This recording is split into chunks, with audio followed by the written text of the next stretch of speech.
આ વિડીયો એ બધા સ્ટુડન્ટ માટે ડેડિકેટ છે જે આ સ્કૂલમાં ભણેલા છે. જય માતાજી મિત્રો. તો વર્ષો પછી આજે એ જ રસ્તા પર મેં પગ મૂક્યો જ્યાં એક સમય હતો તો અમે બધા ભાઈબંધો ધમાલ મસ્તી કરીને નીકળતા હતા. ચાલો તો હું તમને મારી સ્કૂલ બતાવું.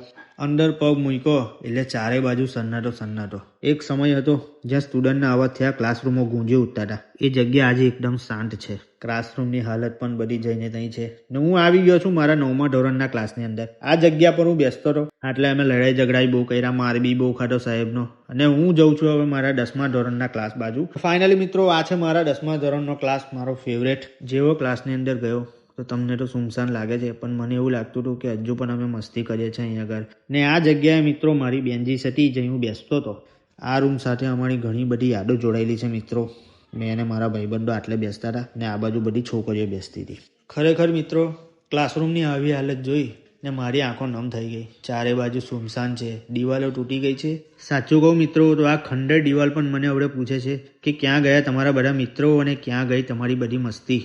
તો મેં ક્લાસરૂમને ખાલી એટલું કીધું કે બધા પોતપોતાની લાઈફમાં વ્યસ્ત છે અને હું નીકળી ગયો. તો અંતે હું એટલું જ કહેવા માંગીશ કે ધન્યવાદ મારી સ્કૂલ, હું કોણ છું એ મને સમજાવવા માટે. તો આજે તારા આંગળેથી ખાલી હાથે નહીં પણ યાદોનું આખું આકાશ લઈને હું જઈ રહ્યો છું. આ વિડીયો એ બધા સ્ટુડન્ટ માટે ડેડિકેટ છે જે આ સ્કૂલમાં ભણેલા છે. સ્કૂલનો તમારો યાદગાર કિસ્સો કમેન્ટમાં જણાવી દેજો. ચાલો તો જય માતાજી.